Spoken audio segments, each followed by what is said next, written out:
I'm Jim Manning, author of Patriotism, Unhinged, available worldwide through online retailers and audiobooks. There were at least 20 people who knew about the assassination in advance. The next case I'm going to tell you about is a daughter and father situation. The father was named Irving Kupcinet, and his daughter was named Karyn Kupcinet. Irving Kupcinet was originally from Chicago, and he grew up in circumstances where he might have known some of the underbody of Chicago. But he made his way first to Philadelphia as a football player for the Philadelphia Eagles. He was seriously injured in a shoulder accident, and that ended his football days. He became a sports writer for the Chicago Sun-Times. After a while, he ascended up to a show that was New York Times type of a news show. And then finally, he became the Johnny Carson type show. So before Johnny Carson, there was, Irv Kupcinet subbed in for Jack Parr whenever Jack Parr left for a while, and then it went on through other people. His daughter, Karyn, she was close and not married to, but very close to the actor Andrew Prine. A couple of days or a day before the assassination, in her apartment, she was screaming into the phone.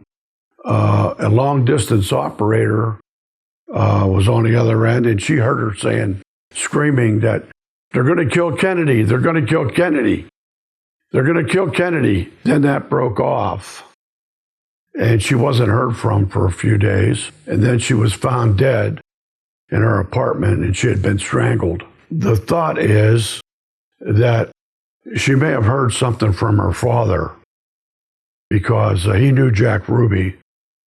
And Jack Ruby was a braggart, and maybe he was talking out of turn. It could also have been that the mob knew that he knew some stuff, maybe because of Jack Ruby, or maybe by his association with somebody else from Chicago. They might have been sending a message by killing his daughter, then he would for sure shut up, knowing he would be next. I don't really buy that scenario, but and he spent the rest of his life denying that anything like that ever happened. It's just one more example of somebody who knew about the assassination before it happened. I will be 82 next month, and so sometimes I make slight mistakes. I called lady Mrs. Sitzman. I called her Mrs. something else. You'll have to live with that if that's a major problem for somebody. I wouldn't think it should be. I enjoy doing these now because of the acceptance that people have shown. In the months, say, that we've been doing this, that almost 500,000 people have looked at these. This really, really helps.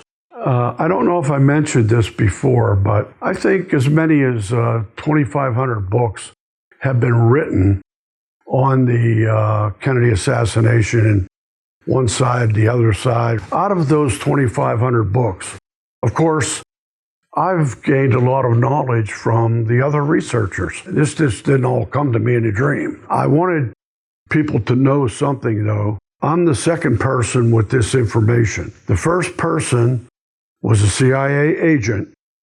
His name was Robert Turnbull Crowley. He spent his whole work life in the Central Intelligence Agency. He was director of the Dirty Tricks Department, they called it. He was the one who primarily was handling the assassination. And he knew that it was going to come out. It always does.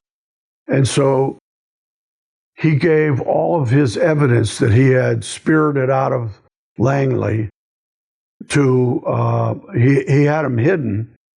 And just before he died, they were transferred to Gregory Douglas. Gregory Douglas then took 2 years to write the book. And in addition to all the information that was given to Gregory Douglas, there were tapes, and Gregory Douglas was taping a lot of it. And those tapes are available in a Kindle form, not a book, I don't think, that's called Conversations with the Crow. And it's about 11 hours of listening. Robert Turnbull Crowley has a lot to say. A lot of people will be very upset if you have the time and the wherewithal to maybe do an hour of it a day for 11 days. You'll really be surprised. When Gregory's book came out, this is it. Regicide. I didn't know what it meant. The killing of a king. Seeing as how I was going to be talking about this, I felt I really needed to have one. It took me 2 years to find this. And I got it, I think, on Biblio, and I paid $300 for it. Because when the book was published and the CIA found out about it, they commandeered all the copies they could get, both from the publisher and from the people that the publisher had sent them out to the bookstores. They went out and picked those up too. And that wasn't enough, because some had been sent out in the mail. And so what they did was, under a fake name of some book company, they put ads where people that read a lot would see them. And the ads said that if you have a copy of Regicide, if you send it to us, we will send you $100 for it. Now, I'm thinking this book in 2002 probably went for $10 maybe, I don't know. So that's quite an income jump.